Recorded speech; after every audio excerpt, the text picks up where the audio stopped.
Hey everyone, Ariel Adams here with the blog to watch. Today I'm going to review the Aera D-1 Diver Whiteout.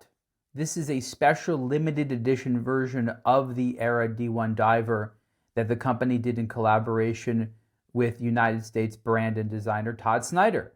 Todd Snyder is a watch guy. I have interviewed him on my aBlogtoWatch Superlative podcast in the past. He's someone who's done a lot of different watch collaborations. Probably most popularly with Timex. He's had some of the nicest looking Timex watches sold, I believe, through the Todd Snyder store.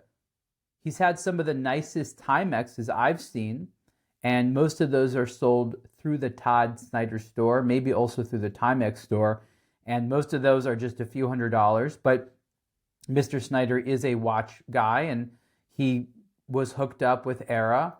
I believe that he had a personal connection to one of the founders. The founders of this brand are Swedish gentlemen. I had an interview recently on the Superlative podcast with one of the co-founders of Aera, and much of the operation is out of England. That is why the price of these watches is in British pounds. So I think most of their operations is probably out of London, but there's a Swedish component as well.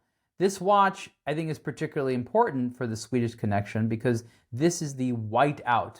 And just so you know, there's also a companion watch to this called the Blackout. So Todd Snyder and Aera has two limited edition versions that came out at the same time of the Aera D-1 Diver, the white-themed Whiteout and the black-themed Blackout. The Whiteout's a little bit more interesting. They're both nice looking, but this one's a little bit more interesting because it does something that I've never seen a watch do, and that is what I call simulate a dial in a blizzard. So when I first looked at this watch, I thought to myself, is the dial dirty? No. And then, is my eyesight really bad? No.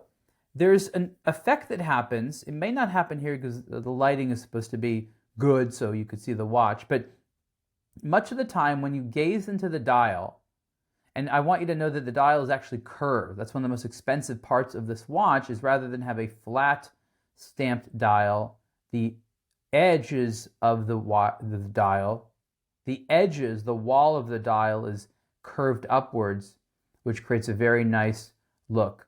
So this particular Whiteout one has this white dial with this sort of infinity look to it because of the curvature of the edges. And the applied hour markers are not black, but sort of gray.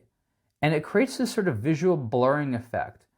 And the closest thing I can compare it to is looking at the world through a blizzard, where there's a lot of wind and snow and things have a particular kind of blurry look to it. And that's also known as a whiteout. So Todd Snyder cleverly designed a watch dial that makes you look like you're looking to a blizzard. Is that what you want to see all the time? Maybe not, but I think it was very interesting. I've never seen anyone else do it before. And I thought it was clever and very just artistic to see that. This is a good-looking watch. It's a big watch. It's 44 millimeters wide, but not too heavy. This is a titanium case with the DLC coating, has a sort of dark gray. There's that orange color on the crown. Let's put the watch on. I actually think this is a very comfortable watch, even though it is big.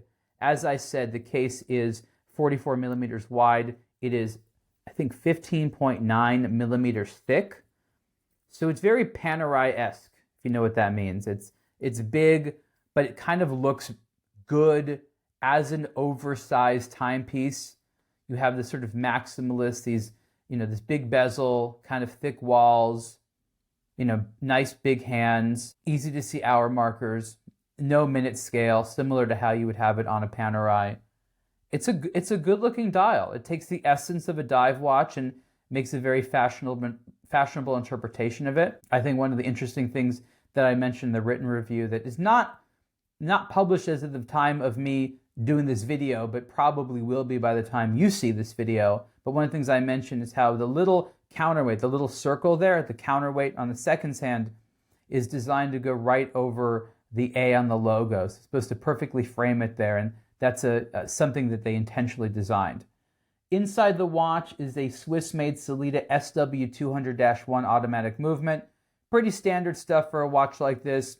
No date execution there, which I prefer, so just a nice clean time-only dial. And again, this watch is handsome, but also really limited. So the standard Aera D-1 Diver is a standard part of their collection. It's a stock model that is not limited. They've had various types of limited edition models. I don't know all of them, but this is one of the more limited ones. And in this scheme of limited edition timepieces out there, they really chose not to make too many of them. Both the Todd Snyder, in collaboration with Aera D-1 Diver watches, the Whiteout and the Blackout, are limited to just 25 pieces each. That's 50 pieces total. Will they make more? Maybe, if these are successful. But this is sort of a special, expensive watch. It's not crazy expensive, but what it is, there's a lot of watches in this competitive market of fashionable dive watches. One specifically like this in collaboration with Todd Snyder. No, there's not that many of them. But this is, again, something that you get because you like the team, you're interested in what the Aera brand is doing, you're a fan of Todd Snyder, who's, again, a very intelligent man. He's a great fashion designer. You might not like all of his styles, but the man knows what he's doing, and it's hard not to really appreciate what he does. And this represents his specific taste. So again, this is the Aera D-1 Diver Whiteout, collaboration with Todd Snyder, limited to just 25 pieces. Retail price is 2,300 British pounds. And you can see the full review of this watch on the aBlogtoWatch.com website, as well as checking out the Aera and potentially the Todd Snyder website to learn about this specific limited edition. Let me know what you think about this watch in the comments below. Thank you so much.